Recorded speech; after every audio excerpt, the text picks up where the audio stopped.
Cainarca, ben trovati a tutti coloro che sono all'ascolto all'ultimo appuntamento della settimana con Onda Libera. Parleremo di politica estera principalmente, anzi di questione russa, perché è uno dei temi del giorno.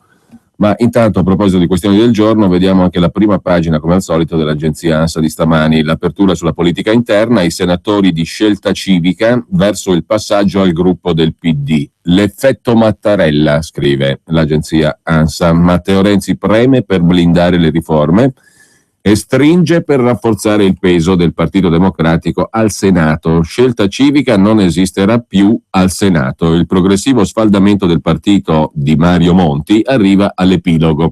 Oggi i senatori di Scelta Civica passano in blocco al Partito Democratico. Matteo Renzi preme per blindare le riforme e nell'ottica di sterilizzare le pressioni che potrebbero venire da correnti, piccoli partiti e fazioni, stringe per rafforzare il peso del PD dove serve, cioè al Senato, dove i numeri determinano questa volontà di inglobare. C'è bisogno, insomma, di gente, di responsabili. In quest'ottica lancia un appello a Scelta Civica, Renzi e ai senatori del gruppo per dirigersi verso quello che il Premier chiama un approdo comune. Ho molto apprezzato il contributo arrivato dai senatori di Scelta Civica sia sul cammino delle riforme istituzionali ed economiche, sia in occasione dell'elezione del capo dello Stato, dice il Premier Renzi, che non vede ragione per la quale, se una condivisione esiste, non si possa individuare un approdo comune e un comune cammino per il cambiamento dell'Italia, dice il Presidente del Consiglio. Il suo appello, con molte probabilità, verrà accolto in blocco da tutti i senatori di Scelta Civica, fatta eccezione per Mario Monti, senatore a vita. Alla luce dell'appello starebbe facendo una valutazione anche il ministro Stefania Giannini, nonché il sottosegretario agli esteri, l'ex radicale Benedetto Della Vedova. Di sicuro non andrà Enrico Zanetti, sottosegretario all'economia, che accusa i transfughi di una scelta demenziale, dice il sottosegretario Zanetti. Trovo stupefacente il comunicato del Premier Matteo Renzi per l'occasione nella veste di segretario del PD, in cui ringrazia i senatori di Scelta Civica per aver votato le riforme e il presidente Mattarella. Mi risulta che anche i nostri deputati non siano mai stati da meno, ma la classe non è acqua. Domenica faremo il nostro congresso, se magari Renzi fa un salto, riesce pure a spiegarci di quali approdi comuni parla e scusarsi coi nostri parlamentari. Trovarsi dentro a un PD guidato in questo modo deve essere difficile, entrarci su chiamata demenziale, poi ognuno faccia quel che crede, ha dichiarato in una nota Enrico Zanetti, deputato nell'altro ramo del Parlamento alla Camera di Scelta Civica e sottosegretario all'economia, replicando al Premier Renzi. Anche loro si potrebbero unire al gruppo di senatori che al massimo entro 48 ore, se non oggi, dovrebbe annunciare il passaggio al gruppo del Partito Democratico. Quasi scontato il via libera dei senatori Pietro Ichino, che viene peraltro dal PD, così come quello di Alessandro Maran, Gianluca Susta e pure Linda Lanzillotta, la moglie del presidente della Cassa Depositi e Prestiti Bassanini. Qualche passaggio potrebbe verificarsi anche alla Camera, seppur meno strategico. Alla Camera, ad esempio, viene data in uscita Irene Tinagli, che era l'economista lanciata da Veltroni e poi finita in Scelta Civica. La mossa di Renzi punta anche a sminare da possibili sorprese il risultato del prossimo congresso di Scelta Civica che si tiene questa domenica. All'Assise si prevede che possano scontrarsi due diverse mozioni, ma qui entriamo nella scissione dell'atomo, sostanzialmente, lasciamo stare. Mentre sempre dalla prima pagina dell'agenzia ANSA di stamani, allarme per il latte, chiusa una stalla su 5, 32.000 addetti senza lavoro. È il dossier della Coldiretti, il prezzo quadruplica dalla stalla alla tavola. Dall'inizio della crisi è stata chiusa una stalla italiana su 5, con la perdita di 32.000 posti di lavoro e il rischio concreto della scomparsa del latte italiano e dei prestigiosi formaggi made in Italy, con effetti drammatici anche sulla sicurezza alimentare e sul presidio ambientale. Quel che emerge dal dossier intitolato L'attacco alle stalle italiane, presentato da Coldiretti in occasione della manifestazione di Maxi Mungitura organizzata nelle principali piazze italiane, trasformate in vere e proprie stalle, con l'intervento peraltro di ministri, governatori di regione, sindaci, politici, esponenti della cultura, dello spettacolo e dell'economia. Una dimostrazione concreta di sostegno agli allevatori italiani, dice Coldiretti, sotto attacco del furto di valore che vede sottopagato il latte alla stalla. In Italia le 36.000 stalle sopravvissute hanno prodotto nel 2014 circa 110 milioni di quintali di latte, mentre sono 86 milioni di quintali le importazioni di latte equivalente. Per ogni milione di quintale di latte importato in più, denuncia Coldiretti, scompaiono 17.000 mucche e 1.200 occupati in agricoltura. 3 cartoni di latte a lunga conservazione su 4 venduti in Italia sono stranieri, mentre la metà delle mozzarelle sono fatte con latte, o addirittura cagliate, provenienti dall'estero, soprattutto dai paesi dell'est Europa. Ma nessuno lo sa perché non è obbligatorio riportarlo in etichetta. La situazione per le stalle italiane rischia di precipitare quest'anno, continua Coldiretti, col prezzo riconosciuto agli allevatori che non copre neanche i costi di produzione, spingendo verso la chiusura migliaia di allevamenti che a breve dovranno confrontarsi anche con la fine del regime delle quote latte. Il prezzo del latte fresco moltiplica più di 4 volte dalla stalla allo scaffale, con un ricarico del 328% che è esploso nell'ultimo anno per il taglio del 20% nel compenso riconosciuto agli allevatori, mentre il prezzo al consumo aumenta. E quanto emerge sempre dal dossier presentato da Coldiretti in occasione della manifestazione di Maxima Ungitura di stamani. Sulla base delle elaborazioni Coldiretti, il latte viene pagato agli allevatori in media 0,35 centesimi al litro, con un calo di oltre il 20% rispetto allo scorso anno. Al consumo il costo medio per il latte di qualità è di 1,5 euro al litro, di qualche centesimo superiore allo scorso anno. In altre parole, gli allevatori devono vendere 3 litri di latte per bersi un caffè al bar, 4 litri per un pacchetto di caramelle, 4 litri per una bottiglietta d'acqua al bar, quasi 15 litri per un pacchetto di sigarette. Ma soprattutto il prezzo riconosciuto agli allevatori non copre neanche i costi per l'alimentazione degli animali e sta portando alla chiusura di una media di 4 stalle al giorno, con clamorosi effetti sull'occupazione, ma anche sull'economia, sull'ambiente e sulla sicurezza alimentare degli italiani. Un'accelerazione favorita, conclude Coldiretti, anche dall'embargo deciso dalla Russia ai prodotti agroalimentari europei per rispondere alle sanzioni europee. Ciò, oltre a penalizzare direttamente le esportazioni di formaggi tipici made in Italy, sta facendo arrivare in Italia il latte che gli altri paesi europei prima esportavano in Russia. E a proposito della Russia ci sono diverse notizie stamani. Innanzitutto domani l'incontro fra il sottosegretario statunitense Kerry e il ministro degli esteri russo Lavrov a Monaco, dove si tiene una conferenza sulla sicurezza e la crisi ucraina.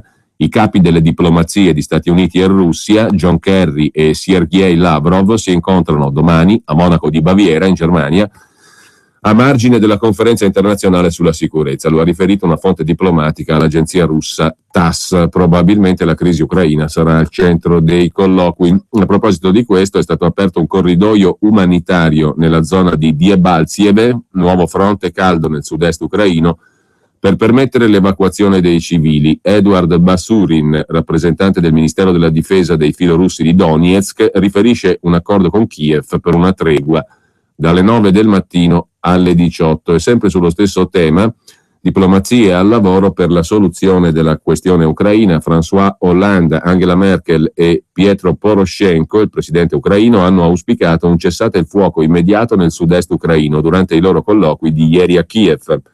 L'incontro dei leader a Berlino, Parigi e Kiev è durato più di 5 ore e sono state discusse anche le possibilità di sviluppo del dialogo nel formato di Normandia, cioè Ucraina, Russia, Francia e Germania. Oggi Merkel e Hollande incontrano Vladimir Putin a Mosca. L'incontro è previsto nel pomeriggio. Il vertice dovrebbe iniziare alle 17 ore 15 in Italia. È stato aperto intanto appunto un corridoio umanitario nella zona del sud-est ucraino di Debaltseve e continua però a crescere il bilancio delle vittime. Almeno 3 persone morte nelle ultime 24 ore nel sud-est ucraino. I separatisti filorussi riferiscono di 2 civili uccisi a Donetsk dai bombardamenti di artiglieria, altri 9 feriti. Il portavoce dello Stato Maggiore delle Forze Armate Ucraine, Seleznyov, fa sapere che un militare è stato ucciso, altri 25 sono rimasti feriti.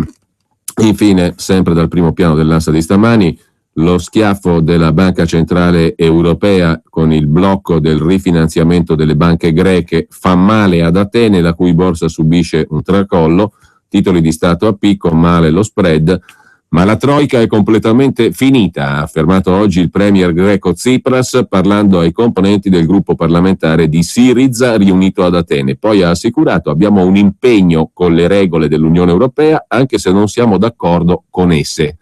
Le rispetteremo la regola che riguarda i bilanci senza deficit, ma l'austerità e gli irraggiungibili avanzi primari non costituiscono le regole istitutive dell'Unione Europea. L'avanzo primario è la differenza fra entrate e uscite al netto del pagamento degli interessi sul debito, cioè in pratica avere avanzi primari positivi significa spendere meno di quello che si incassa. La Grecia deve affrontare i problemi con le 3 istituzioni con cui ha affrontato il programma: la BCE, la Commissione Europea e il Fondo Monetario, ha detto invece il ministro delle finanze tedesco Wolfgang Schäuble a Berlino.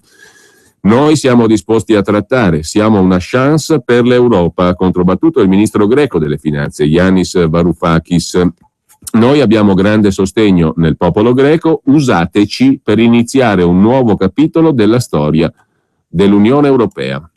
Questo per quanto riguarda i temi di primo piano di questa mattina dell'agenzia ANSA. Però torniamo sul capitolo russo, che vale la pena di approfondire, perché è uscito un dossier del Pentagono, del Ministero della Difesa americano, con accuse in stile Pravda nei confronti di Putin. Ne dà conto Riccardo Pellicetti oggi sul Giornale. Insomma, Putin è un disturbato mentale, secondo quello che dice il dossier del Pentagono statunitense.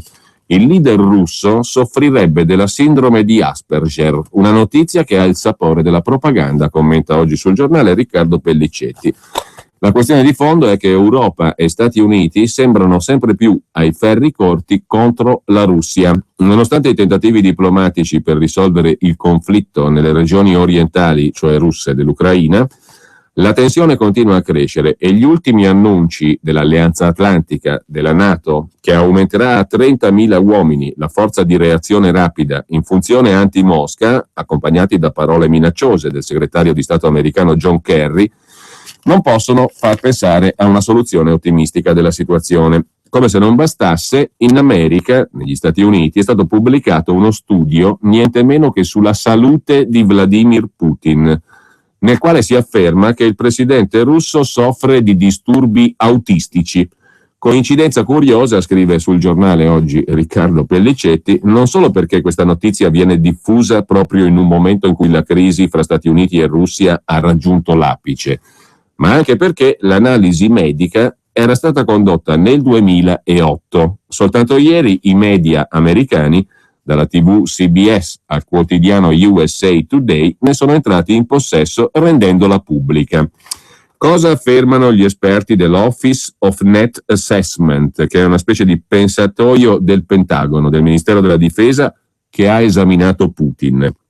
Lo sviluppo neurologico del presidente russo, recita il rapporto del Ministero della Difesa americano sostanzialmente, lo sviluppo neurologico di Putin è stato interrotto in modo significativo, scrive Brenda Connors, esperta della US Naval War College, secondo la quale i movimenti di Putin, cioè come si muove, rivelano che soffre di una anomalia neurologica. Di cosa si tratta? Gli studiosi americani non sembrano avere dubbi. La sindrome di Asperger, un disordine dello spettro autistico che influenza tutte le sue decisioni.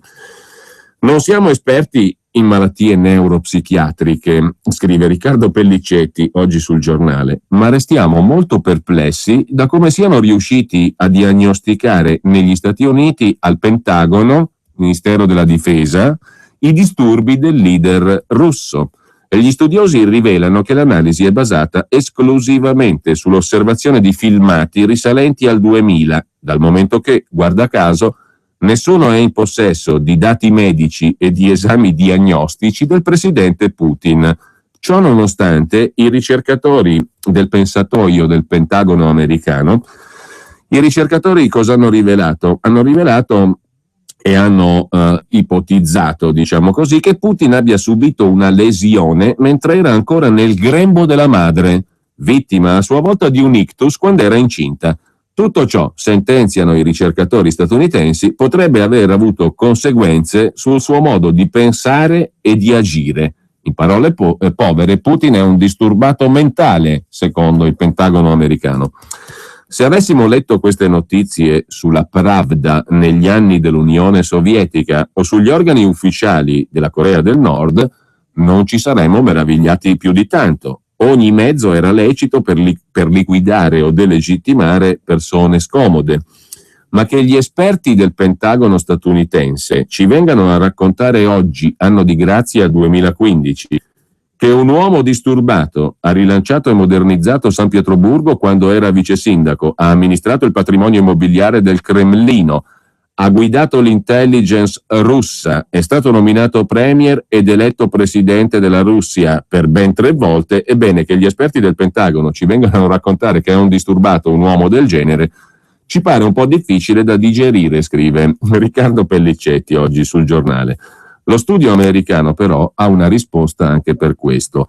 La sua principale forma di compensazione per questo disordine, dicono gli esperti del Pentagono, chiamiamoli esperti, è il suo estremo controllo, e questo è riflesso nello stile decisionale e su come governa. Insomma, vogliono farci credere che tutte le decisioni prese da Putin e delle quali la Russia si fa vanto sono oggetto di una mente disturbata, ma che agisce con estremo controllo.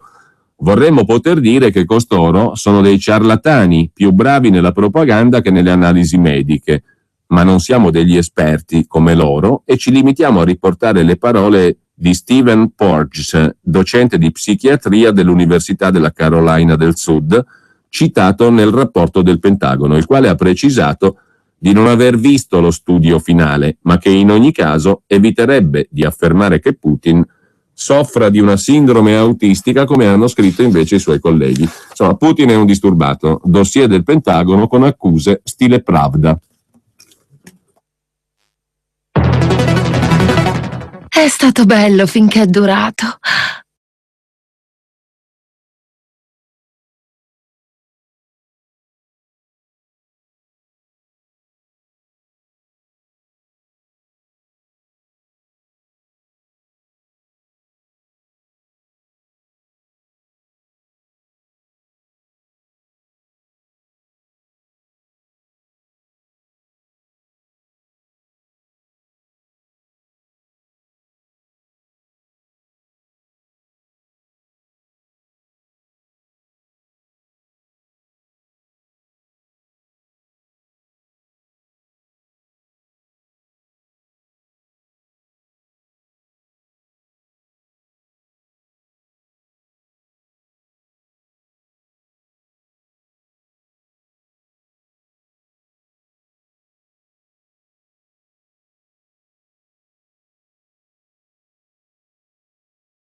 Vicepresidente degli Stati Uniti, Joe Biden, peraltro famoso gaffeur, lo ha detto esplicitamente. Fin dall'inizio il conflitto è stato causato dall'aggressione russa. La sostanza è che la Russia sta violando la sovranità e l'integrità territoriale ucraina, ha detto il vicepresidente degli Stati Uniti. Una analisi parzialissima, anzi, scrive Carlo Panella, una analisi assurda, quella del vicepresidente americano nei confronti del movimento irredentista filorusso del Donetsk e del Donbass, in cui vi saranno anche terroristi, vi sono sicuramente molti militari russi, ma che è saldamente ancorato a un sentimento popolare russofono radicatissimo nella popolazione, cioè costoro sono russi, c'è poco da fare. Questo quadro, pur evidente, non è compreso, e non si comprende se per mancanza di intelligenza o per calcolo, anche dal segretario di Stato americano John Kerry, che ancora ieri ha dichiarato che la più grande minaccia per l'Ucraina è l'aggressione russa che continua a est. Deve esserci un immediato impegno della Russia a un vero cessate il fuoco, che non sia solo un pezzo di carta, ma che deve essere seguito da azioni, ha detto Kerry. Dunque, la colpa è tutta e soltanto della Russia. Peggio ancora ha fatto il segretario generale dell'Alleanza Atlantica, della NATO, Jens Stoltenberg, che irresponsabilmente ha dichiarato che la NATO rafforzerà la propria presenza nel territorio degli alleati dell'Est Europa, visto il comportamento della Russia nell'area e visto l'aumento dell'estremismo ai confini meridionali dell'Alleanza Atlantica. Non c'è una minaccia concreta nell'immediato, ha detto ancora il segretario dell'Alleanza Atlantica, Stoltenberg. La ragione per cui stiamo procedendo con l'aumento della nostra presenza militare nell'Est Europa e con la fondazione della forza di dispiegamento rapido è il comportamento della Russia, che sta modificando le frontiere con l'uso della forza, ha detto il segretario della NATO. Dunque, commenta Panella, la NATO punta su un'escalation della presenza militare, che è il modo migliore per spingere la Russia a seguire la stessa strada.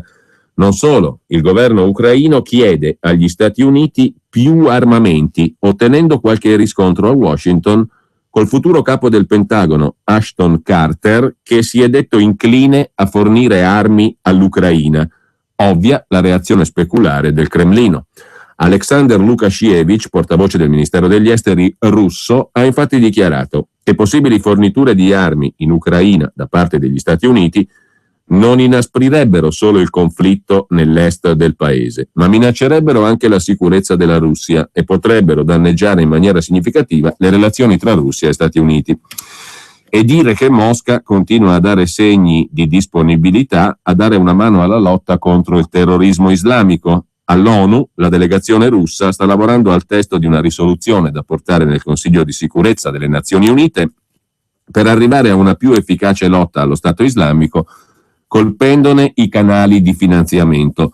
Ma alla NATO, all'Alleanza Atlantica, tutto ciò non interessa. Il ministro degli Esteri Gentiloni ha alzato la voce contro le tendenze avventuriste degli Stati Uniti e della NATO, ma la situazione è tanto incandescente che Angela Merkel e François Hollande si precipitano oggi a Mosca per un difficilissimo vertice con Putin per tentare di disinnescare una polveriera che appare molto vicina a esplodere. Guardato da un punto di vista, direi, normale, questo aspetto dell'evoluzione della politica estera americana e europea è francamente, e della NATO, dell'Alleanza Atlantica, lo strumento militare, insomma, a disposizione, francamente è incomprensibile. Abbiamo un nemico identificabile, che fa di tutto per essere chiaro, e ne andiamo a scegliere uno che non ci sta minacciando affatto, la Russia. Sulla questione della Russia, l'altro giorno sul Corriere della Sera è comparso un articolo di Paolo Valentino, proprio da Mosca, l'abbiamo appena citato, però vale la pena di leggerselo alla luce anche dell'evoluzione delle relazioni fra Stati Uniti, Europa e Russia delle ultime ore, perché dà una rappresentazione parziale finché si vuole del pensiero comune diffuso in Russia, pensiero per il quale Putin diventa a questo punto un argine a tutto ciò che viene vissuto come un'aggressione da parte dei russi. L'Europa ci ha traditi, era il titolo del reportage dalla Russia, da Mosca per la precisione, dell'inviato del Corriere della Sera, che ha preso in rassegna anche le opinioni di un po' di giornalisti, scrittori, intellettuali, che rispecchiano peraltro piuttosto fedelmente quella che è la convinzione popolare diffusa presso i russi. Ilya Glazunov è considerato il più grande artista russo vivente, è un pittore, colui che meglio incarna lo spirito della nuova Russia, e c'è una grandissima fila all'ingresso della galleria che è interamente dedicata alle sue opere, proprio di fronte al museo Pushkin di Mosca. Quasi tutti i visitatori si dirigono verso la sala centrale, quella dove campeggiano due immense opere, due olii su tela del pittore Ilya Glazunov. Nel primo quadro, dal titolo Il mercato della nostra democrazia, Glazunov, nello stile del realismo russo, che è la sua cifra, offre un'iconografia inquietante della Russia degli anni 90, un quadro che raffigura gli oligarchi e le prostitute, la povertà e l'invasione culturale americana, Yeltsin e Clinton, la NATO e i bombardieri, i bimbi abbandonati e i criminali, la droga e l'alcolismo, la svendita del paese e i comunisti nostalgici. Di fronte a questo quadro ce n'è un altro, intitolato La Russia eterna, una composizione ordinata e popolata da santi e scrittori, zar e leader sovietici, principi guerrieri e eroi del lavoro socialista, patriarchi, scienziati, morti in guerra, un quadro dominato da un grande crocefisso con il Cremlino a fare da sfondo e le icone di fianco agli Sputnik. Le tele di Glazunov, i quadri, rendono bene l'umore di questo paese, la Russia, ancora una volta ferita nel suo orgoglio e scossa da una ventata di nazionalismo patriottico che, come altre volte nella sua storia, ha ricompattato il popolo intorno allo zar. Lo zar oggi ha il nome di Vladimir Putin. La crisi in Ucraina, l'annessione della Crimea, la ribellione delle province orientali russofone, Donetsk, Lugansk, Kharkiv o Novorossia, come si dice in Russia, le sanzioni decise dall'Occidente contro la Russia, tutto ciò ha aperto un conflitto che prima di tutto è identitario, scrive Paolo Valentino da Mosca l'altro giorno per il Corriere della Sera. Un conflitto nel quale si contrappongono percezioni e idee della propria nazione, dei propri interessi, della propria missione nel mondo, formatesi e sedimentate nel corso della storia, dei secoli. Non che siano state sempre antitetiche, nonostante la simmetria geopolitica fra Occidente e Russia. Sono passati più di 3 secoli da quando Pietro il Grande volle forzare lo sguardo del suo impero verso l'Europa. Dopo 318 anni di tormenti, passioni e appuntamenti mancati, l'impressione oggi è che i russi abbiano tanta voglia di chiudere quella finestra verso l'Europa, che il fondatore di San Pietroburgo, Pietro il Grande, volle invece aprire con tutte le forze. A spiegare tanto risentimento, tanta delusione, il senso di essere stati traditi dall'Europa come da un amante, dice un diplomatico occidentale, non basta lo stato di mobilitazione permanente, la formidabile macchina di una propaganda che ormai nutre il pensiero unico di un paese, la Russia, assediato dai nemici occidentali e che fa dire a Gleb Pavlovsky, un ex consigliere di Putin, che a confronto la televisione sovietica era pacifista nella descrizione dell'Occidente rispetto alla TV di oggi, in Russia naturalmente. C'è qualcosa di più profondo e antico che scuote la corda del nazionalismo e ridà slancio all'isolamento. Il sentimento prevalente è che l'Occidente ci abbia presi in giro, illusi e truffati, dice Viktor Losciak, giornalista che fu simbolo dell'era della perestroika di Gorbaciov e oggi dirigente del gruppo Kommersant. È la stessa analisi del regista cinematografico Nikita Mikhalkov. Ci avete ingannati, dice Mikhalkov. Noi stessi abbiamo distrutto l'Unione Sovietica. Gorbaciov ha regalato tutto, ma gli americani e l'Occidente si sono comportati come se ci avessero sconfitti. Nulla di tutto ciò che avevate promesso ci è stato dato, soltanto jeans, McDonald's e merda. Il regista premio Oscar aggiunge: però forse dobbiamo ringraziarvi, perché stiamo assistendo alla rinascita dell'autocoscienza russa, fondata sulla convinzione che solo noi possiamo fare qualcosa per noi stessi. La ferita comincia da lontano, da quelli che Fyodor Lyukyanov definisce il senso dello status perduto di grande potenza, la fine del rispetto verso la Russia come paese e il complesso di inferiorità che ne deriva. La vicenda ucraina ha fatto esplodere una frustrazione latente, complice l'incapacità o il rifiuto dell'Occidente di capire il significato esistenziale che l'Ucraina ha per i russi. Ognuno di noi, dice Sergei Markov, politologo e deputato alla Duma per il partito Russia Unita, ognuno di noi pensa all'Ucraina come a una parte di se stesso e vede quello che sta succedendo come una guerra civile interna al mondo russo. Quanto alla Crimea, non è come le isole Kurili, bottino di guerra. La Crimea è russa e doveva tornare a casa. Se non l'avessimo fatto, il Mar Nero sarebbe diventato rosso di sangue. La Crimea non sarà mai restituita. Delle pulsioni patriottiche Vladimir Putin è l'interprete, ma nello stesso tempo anche l'argine. I pifferai del nazionalismo più acceso, dal nazional-bolscevico Alexander Dugin all'affascinante Edward Limonov, non sono più ai margini della conversazione nazionale, sono diventati protagonisti del dibattito pubblico. Putin li sta usando, ma li tiene anche a bada e l'Occidente deve stare attento e ricordarsi che le sanzioni forse indurranno il caos economico e sociale, ma da noi il caos non ha mai prodotto democrazia, soltanto fascismo, dice Loshak. Sergei Markov è ancora più netto. Voi europei dovete solo dire grazie a Putin. Soltanto la sua volontà di ferro sta trattenendo l'ondata dell'ira nazionalista. Da ogni conversazione, nota l'inviato del Corriere della Sera, Paolo Valentino, da ogni conversazione, sia l'interlocutore allineato o critico verso il Cremlino, un fatto emerge costante: non sarà l'embargo a far cambiare politica a Putin in Ucraina, né a rivoltare il suo popolo contro di lui. Putin dice che questa è una battaglia per la nostra identità culturale, la nostra indipendenza. Per questo i russi lo appoggeranno anche nelle difficoltà, dice il regista Nikita Mikhalkov, che aggiunge: l'Occidente può provare a umiliare la Russia, ma non ci metteremo mai in ginocchio. Possiamo parlare da pari a pari, ma non saremo mai i vostri fratelli minori. E ricorda Mikhalkov una frase dello scrittore Vassili Shushkin: sono tempi difficili, bisogna fare a meno di ciò di cui i nostri antenati non avevano la più pallida idea. Nello studio di Mikhalkov, conclude l'inviato del Corriere, tra premi e busti degli zar campeggia una foto di Vladimir Putin, un Putin insolito, corrucciato, con alcune banconote in mano, intento a saldare il conto di un ristorante. Bisogna pagare per tutto, Nikita, dice la dedica autografata da Putin al regista russo. Mai come in queste settimane il presidente russo deve avere ripensato a quella frase.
naturalmente, celeberrimo motivo, ma intanto facciamo un salto. Mette in luce giustamente Panella ciò che è visibile a tutti, l'argine contro lo Stato islamico costituito dalla Russia alla quale andiamo a fare guerra. A proposito però di islamismo, una notizia che avevamo dato soltanto in parte, oggi è ripresa da Giulio Meotti sul Foglio, alla pagina 1 dell'inserto del Foglio di stamani, ed è la storia di un comune inglese che è stato commissariato per aver coperto casi terribili di pedofilia che riguardavano la comunità pakistana islamica locale, molto molto forte.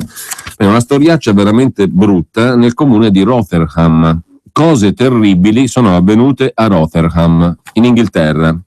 Inizia così, proprio letteralmente, come in una specie di orrenda fiaba, il rapporto del governo inglese, il rapporto di Lewis Casey, funzionaria governativa, il rapporto Casey, giusto appunto, che finalmente scrive la parola fine su una tragedia vissuta da questa cittadina, anzi dello Yorkshire, dove tra il 1997 e il 2013 ben 1400 ragazzini, anche di 10 anni, sono stati vittime di abusi sessuali. Una gang proveniente dalle comunità asiatiche pakistane di fede islamica ha stuprato e picchiato centinaia di bambini e bambine, mentre le autorità cittadine inglesi si tappavano gli occhi e le orecchie per non sembrare razziste.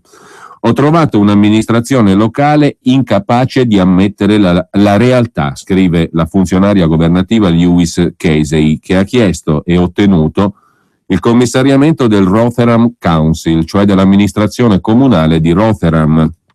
Il rapporto Casey parla di una cultura fatta di bullismo, sessismo e di political correctness, cioè di politicamente corretto. Il ministro per le autorità locali, Eric Pickles, alla Camera dei Comuni britannica, ha annunciato l'amministrazione straordinaria del comune di Rotherham e 3 figure di spicco della cittadina si sono già dimesse.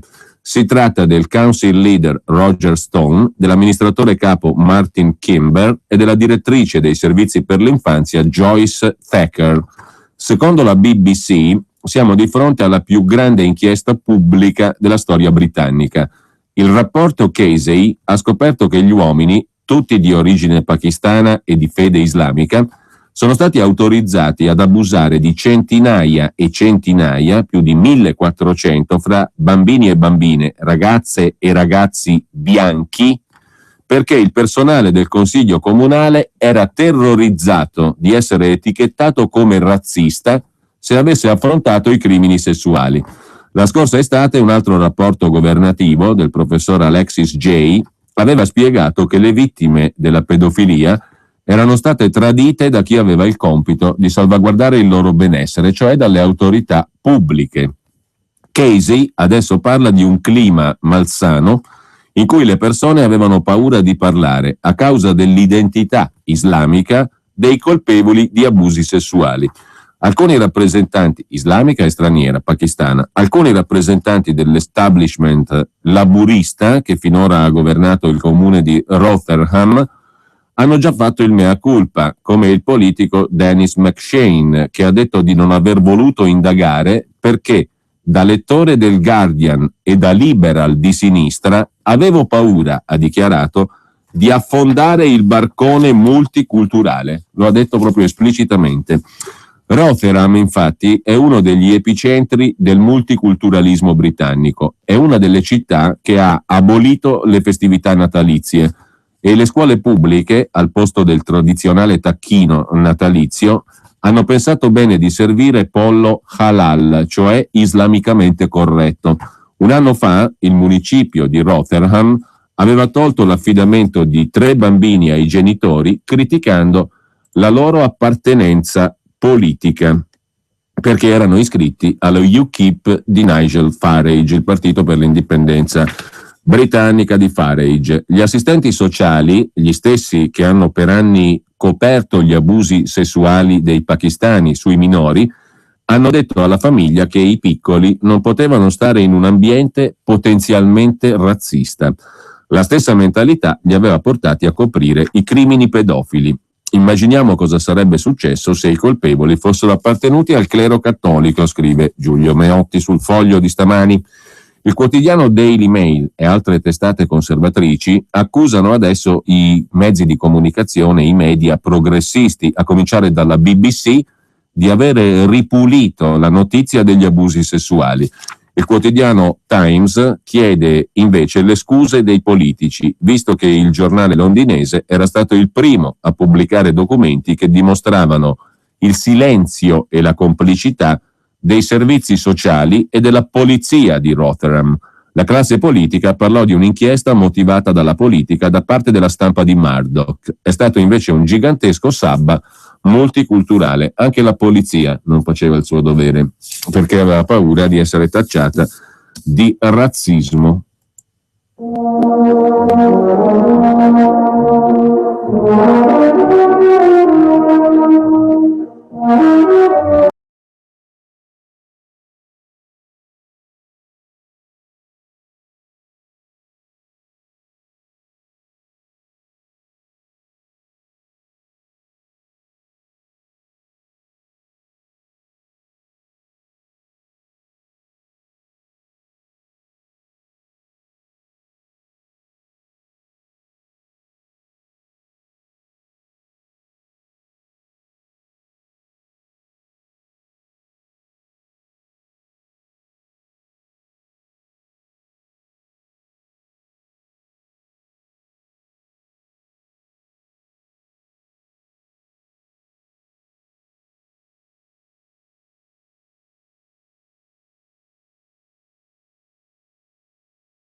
22.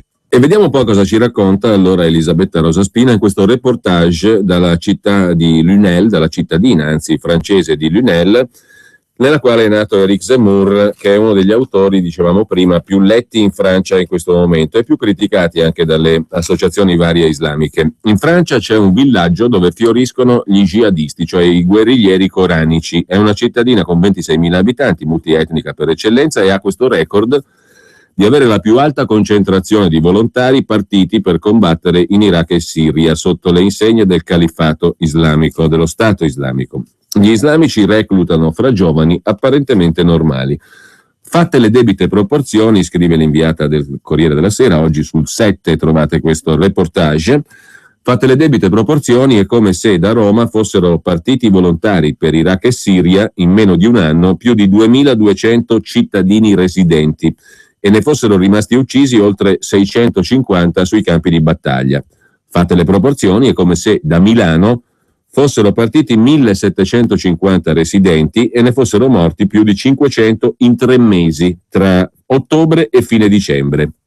Siamo a Lunel, nella regione dell'Hérault, 54 volte più piccola di Roma, 50 volte meno popolata di Milano, a 750 chilometri da Parigi, che ancor prima di essere traumatizzata dalla strage di Charlie Hebdo tra il 7 e il 9 gennaio scorsi, guardava a questa pittoresca cittadina della Camargue, a metà fra Nîmes e Montpellier, con malcelata inquietudine. Com'è possibile che un solare paesone di nemmeno 26.000 abitanti abbia fornito al jihad così tanti combattenti? Ragazzi e ragazze tra i 18 e i 30 anni, tutti di religione musulmana per origine familiare o per conversione, tutti, comunque tutti, di nazionalità francese, perché nati e cresciuti qui, in almeno apparente armonia con il piccolo mondo agricolo che fino a non molti anni fa dava dignitosamente da vivere sia agli abitanti di Lunel sia agli immigrati, sempre più numerosi, in arrivo soprattutto dall'Algeria e dal Marocco.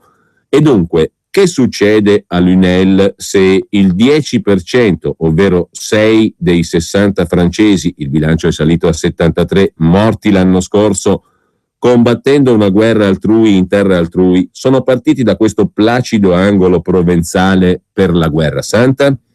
E come mai in questo fazzoletto di 24 chilometri quadrati nessuno si era accorto dei preparativi di spedizioni sul fronte islamico che probabilmente non si sono ancora esaurite?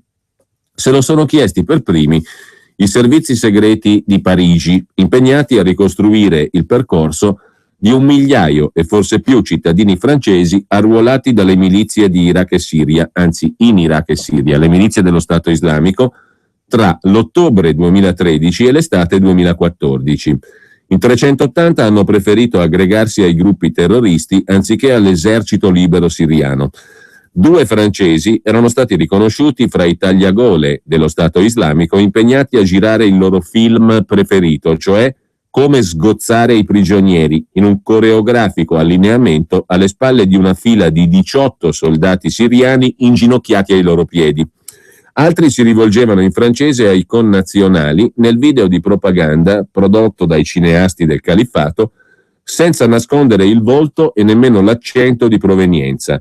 È stata sospettata la presenza e l'influenza di attivisti di Tabligh Jamaat, organizzazione islamica con radici indiane e appendici fondamentaliste, tesa a diffondere un'interpretazione letterale del Corano.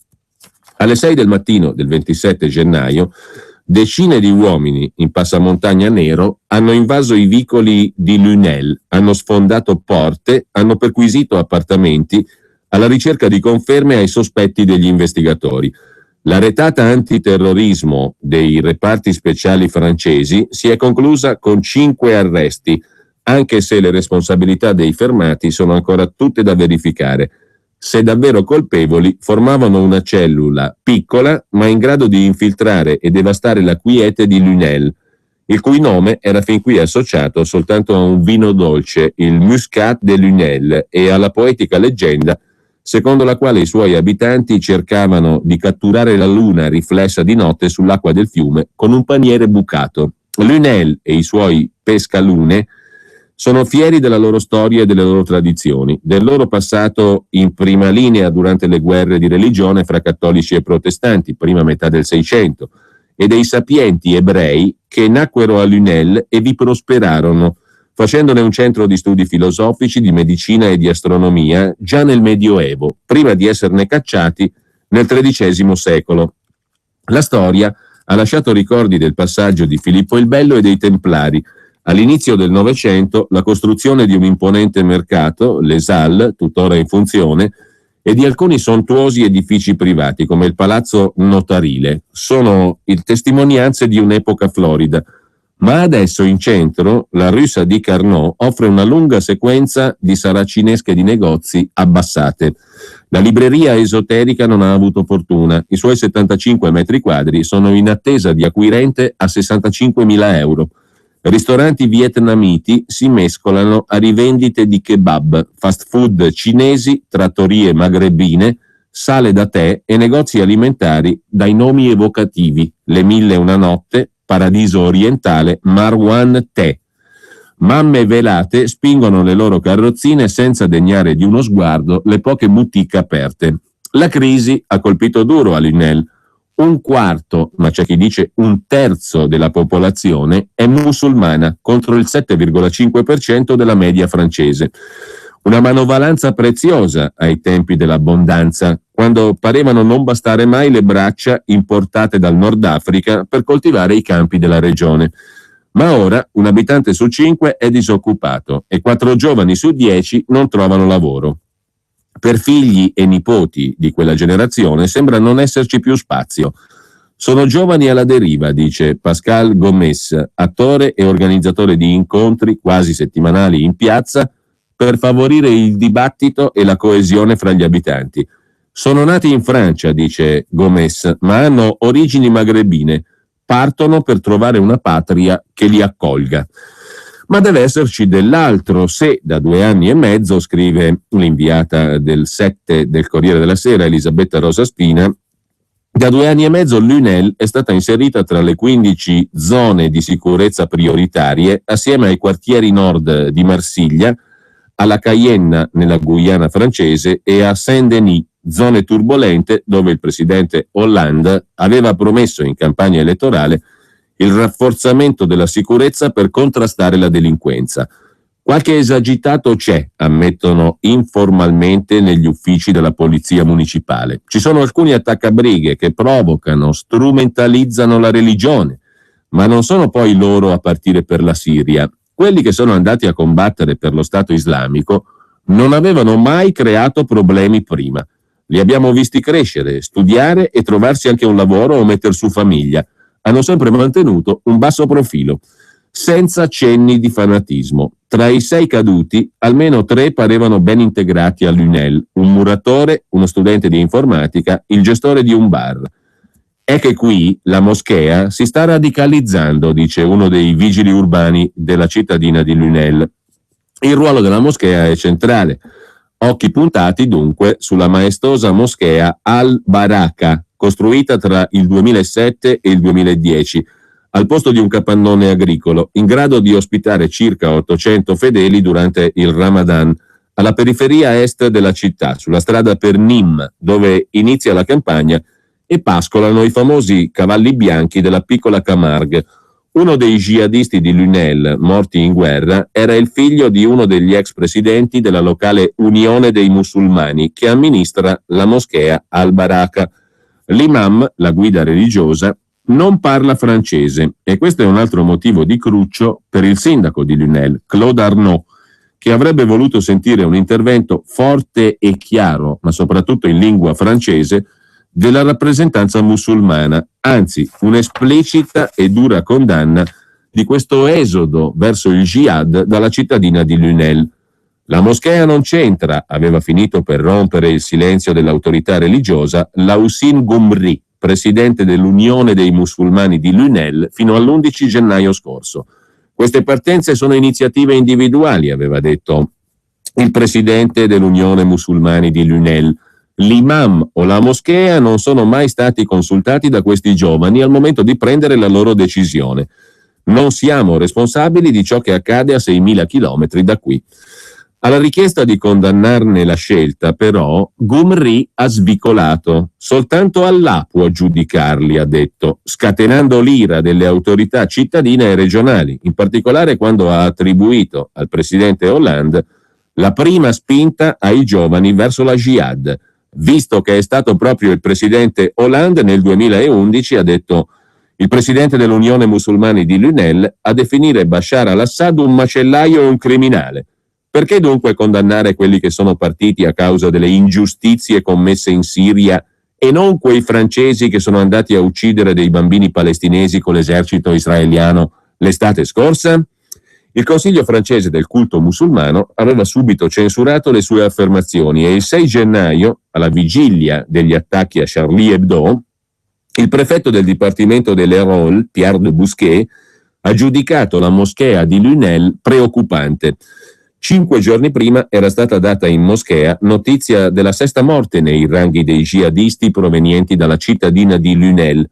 Il 9 gennaio, il primo venerdì, dopo lo sterminio della redazione di Charlie Hebdo, l'imam e il presidente dell'Unione dei Musulmani della città hanno finalmente esternato la loro riprovazione per gli attentati di Parigi.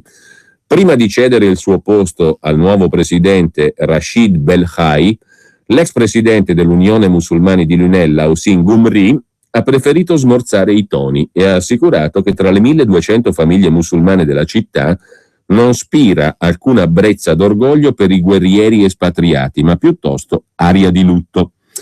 Prendono un treno per Parigi, un volo per la Spagna o la Germania, poi un aereo per la solita Turchia, un itinerario complicato per evitare di essere intercettati in tempo o magari convinti dalle famiglie a desistere.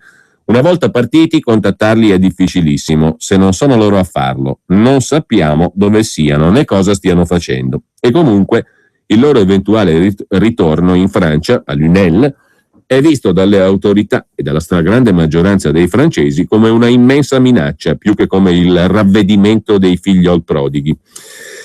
Fra loro ci sono anche alcune donne, ragazze. 4 sono partite per seguire i loro mariti, conferma Ghumri, l'ex presidente dell'Unione Musulmani di Lunel. C'è anche qualche convertito, come il 22enne Raphael Amar, figlio di un benestante ingegnere informatico ebreo e di una psicologa nata cattolica. A luglio, 4 anni dopo la sua conversione, anziché tornare a casa dopo un colloquio di lavoro a Parigi, Raphael è proseguito per la Siria, avvisando qualche giorno dopo la famiglia per tranquillizzarla. Non intendeva combattere, ma portare aiuto umanitario. In novembre è arrivata notizia della sua morte, il mese precedente, nella battaglia tra i sunniti dello Stato islamico e le truppe siriane per il controllo della base aerea di Deir al-Zur. La stessa battaglia in cui sono stati uccisi anche 2 suoi ex compagni di scuola. Avvengono molte conversioni all'islamismo a Lunel, non più che altrove, dice l'ex presidente dell'Unione dei Musulmani, Ghumri. È Allah che guida le anime per le conversioni. Noi non abbiamo la bacchetta magica. Rimasta vedova in Siria qualche mese fa con 2 bambini a carico, Maeva, una delle giovani donne convertite di Lunel, si era rifatta viva chiedendo aiuto per tornare in Francia, salvo poi rinunciare e sparire di nuovo. Non ha più famiglia qui, è stata la spiegazione raccolta in moschea dalla giornalista del quotidiano Midi Libre Caroline Freulig. I suoi genitori l'hanno ripudiata dopo la conversione all'Islam. In Siria riceverà soldi come vedova di combattente. Perché dovrebbe rientrare? Nella piccola redazione locale del quotidiano Midi Libre sul Boulevard de Lafayette, Caroline Freulig, che segue fin dall'inizio questa epidemia di vocazioni al jihad a Lunel, non è convinta delle analisi ufficiali. Ormai, dice, siamo alla 3ª generazione di figli di immigrati. La piaga più grave è l'abbandono scolastico, la mancanza di formazione, soprattutto ora che l'agricoltura non assorbe più come prima i lavoratori non qualificati. A Lunel l'integrazione con i musulmani è buona, ai più giovani però manca uno scopo nella vita, s'attaccano a internet, trovano chi riesce a montare loro la testa e a convincerli di essere qualcuno, avendo una missione importante da compiere. Partono senza avvisare nessuno, perché sanno che le loro famiglie cercherebbero sicuramente di impedirglielo. fragilità sociale e radicalizzazione. È la diagnosi del municipio di Lunel, il cui sindaco non sa più come liberare la sua città da questo marchio di covo jihadista. Più che un fenomeno religioso è un fenomeno settario, dice il capo di gabinetto Norbert Heuvet. La religione è un pretesto. In fondo da Lunel sono partiti 15 o 20 giovani sugli oltre 1000 del resto di Francia. I nostri si conoscevano, sono coetanei, frequentavano la stessa moschea, vengono dallo stesso quartiere. Il virus del fanatismo, insomma, secondo le autorità cittadine si sarebbe trasmesso per contagio da uno all'altro in una compagnia di amici. Sono ben cosciente delle difficoltà economiche e sociali del nostro comune, ha detto il sindaco Arnaud, ma rifiuto che la gioventù di Lunel sia giudicata per la follia di pochi individui, morti o morituri, conclude l'inviata del Corriere, comunque già cancellati da ogni rimpianto dei pescalune. Sarà come dice il sindaco, però sta di fatto che questa Lunel, cittadina da cui proviene anche lo scrittore Eric Zemmour, autore del suicidio francese, è la città con la più alta concentrazione di volontari partiti per lo Stato islamico dall'Europa.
Di Rachmaninoff al pianoforte Marta Argerich, uno dei più grandi nomi del pianismo mondiale di sempre. Ma intanto vi segnalo anche in tema un servizio, per quanto piuttosto soft, di Monica Bulai sul Venerdì di Repubblica, che è stamani in edicola insieme al quotidiano La Repubblica. Dal Kosovo non se ne parla più. Un Kosovo dove, nonostante una descrizione piuttosto edulcorata e centrata sull'ambiente sufi islamico, che non è per niente rappresentativo dell'Islam, tanto che i sufi sono visti di malocchio anche dalle autorità islamiche dei diversi paesi che li ospitano. Al di là di questo, però, c'è una fotografia interessante del Kosovo, completamente albanesizzato, ovvero islamizzato, nel quale si inneggia contemporaneamente agli Stati Uniti e allo Stato islamico. Che il Kosovo sia nato su spinta degli Stati Uniti è chiaro, che adesso tifi anche per lo Stato islamico può apparire curioso. Un luogo d'Europa, un buco nero vero e proprio, perché la situazione è terrificante, con traffici malavitosi di ogni genere e un aumento dell'islamismo esponenziale. Anche il Kosovo, come la cittadina di Lunel, che abbiamo descritto prima, è un luogo dal quale si parte parecchio per andare a combattere per lo Stato islamico, ma è anche un luogo dove si inneggia contemporaneamente agli Stati Uniti d'America e allo Stato islamico. A fronte di tutto ciò, sempre rimanendo ai settimanali di stamani, sul 7 del Corriere della Sera c'è una bella intervista di Vittorio Zincone a Monsignor Enrico Dal Covolo, 64 anni, rettore dell'Università Lateranense, l'Università del Papa, che gestisce sedi accademiche in tutto il pianeta e cura la formazione di migliaia di studenti, che torna sulle parole del Papa dette dopo le stragi di Parigi. Chiariamolo bene, parliamo di Parigi, se qualcuno tocca la mia mamma parte un pugno, no? La famosa frase del pugno.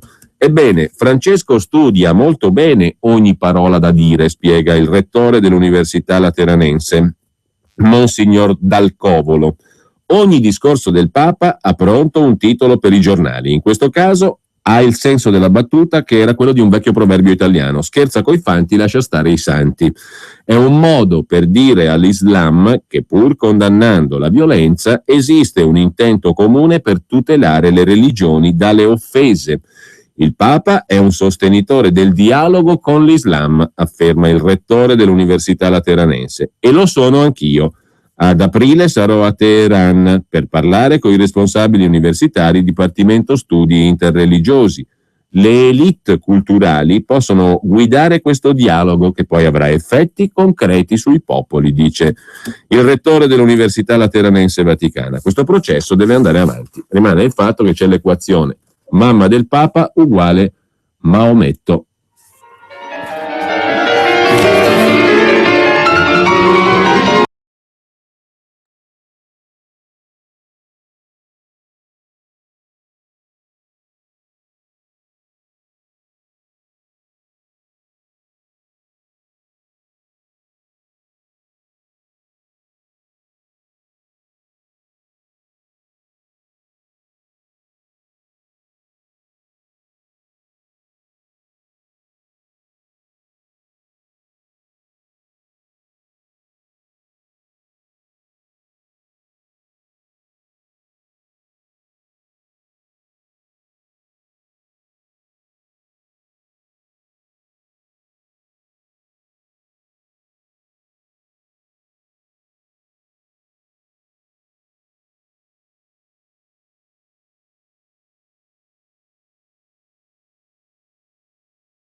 Un'equazione matematica sulla base delle parole del Papa, che servono per introdurre anche la trasmissione Prossima Avventura, quella dei cattolici padani. Allora, la mamma del Papa sta al pugno del Papa, è un'equazione matematica, no? Come Maometto sta al Kalashnikov. Cosa ve ne pare di questa equazione? Sarebbe da discutere. Se tu tocchi la mamma del Papa, scatta il pugno del Papa. Se tu tocchi Maometto, scatta il Kalashnikov. Equazione matematica. La mamma del Papa sta al pugno del Papa, come Maometto sta al Kalashnikov, con tutto ciò che in termini matematici ne può derivare. Chiaramente non è una cosa matematica, però l'equazione ci sta tutta, direi, ci può stare perlomeno, o perlomeno si può discutere se ci può stare, e da questa discussione se ne potrebbero derivare tante cose interessanti. Però abbiamo pochi minuti, vediamo se l'agenzia ANSA ci dice qualcosa di più rispetto alle alle notizie che ci hanno raccontato stamani. No, niente, per cui noi torniamo con l'ausilio della regia. Torniamo ad ascoltare qualche minuto del concerto numero 3 per pianoforte e orchestra di Sergei Rachmaninov, con Marta Argerich al pianoforte. Buon ascolto, buona fine di settimana a tutti da Giulio Cainarca.